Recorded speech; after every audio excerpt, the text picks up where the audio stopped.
Elite Facts presents 10 Worst Boyfriends of All Time. 10. We all know the story. Boy meets girl, boy falls for girl, boy loves girl, boy fakes an HIV test to read negative when it's actually positive. Yep. Dwayne Lang made a fake HIV test for his love, saying he was negative for HIV when he was actually positive.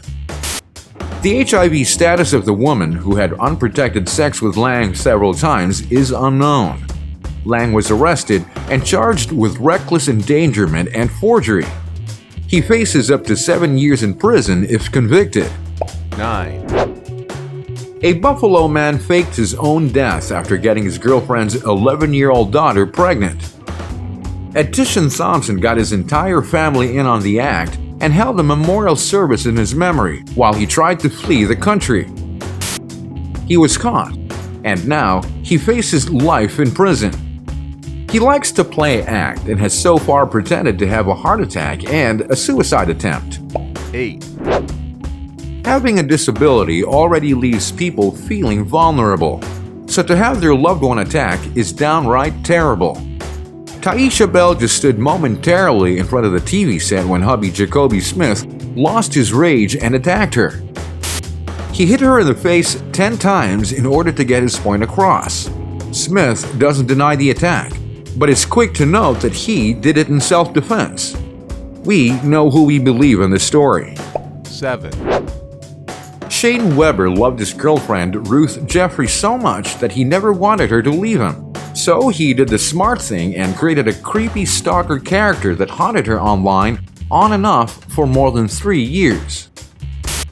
The stalker sent nude photos of her to her friends and family and even sent photos of Jeffrey to amateur porn sites. Weber also impersonated Jeffrey online, posing as her via multiple accounts which lasted several years.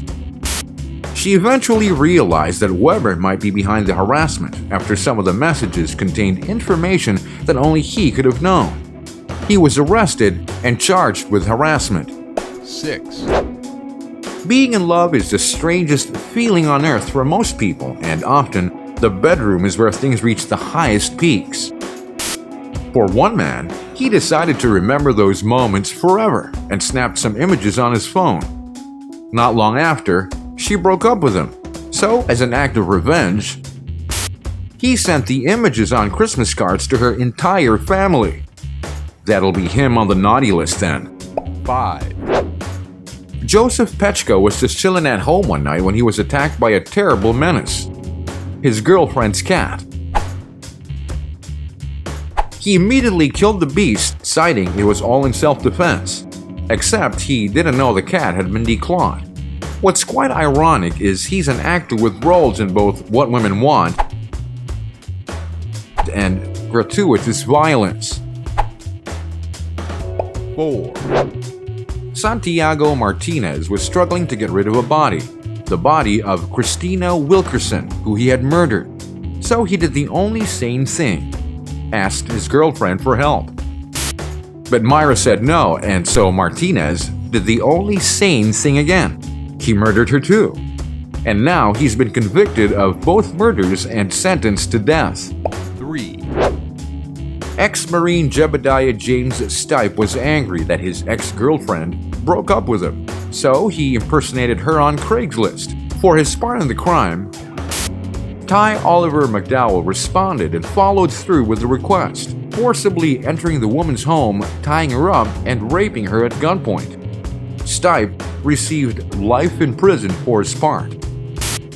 Placing an ad claiming she was looking to play out a rape fantasy, the ad stated that she, Jebediah, was looking for a real aggressive man with no concern for women. 2. Seemona Sumasar was arrested and put in prison for holding up 3 people at gunpoint. The only problem? She hadn't done the crime, and in fact, Sumasar's ex-boyfriend Jerry Ramrattan had framed her for the burglary. Ramrattan was angry that Sumasar had accused him of raping her, and so he convinced 3 illegal immigrants to claim that Sumasar had robbed them at gunpoint. Sumasar languished in jail for 7 months awaiting trial, until an anonymous informant told the police that Ramrattan had set the whole thing up. In the meantime, Sumasar lost both her business and her home. 1. The worst of the list goes to Joshua Davies. At just 14 years of age, murdered his ex-girlfriend to win a bet for some breakfast. In a text exchange with a friend, he was encouraged by the offer to a free breakfast to kill Rebecca Aylward. The texts read like a sick short story as Davies describes both the incident itself as well as the difficulties that surrounded breaking his victim's neck. He also went on to say how the girl was screaming, so he bashed her head with a rock, feeling her skull crush. Thanks for watching another amazing video, folks. Subscribe for more from Elite Facts.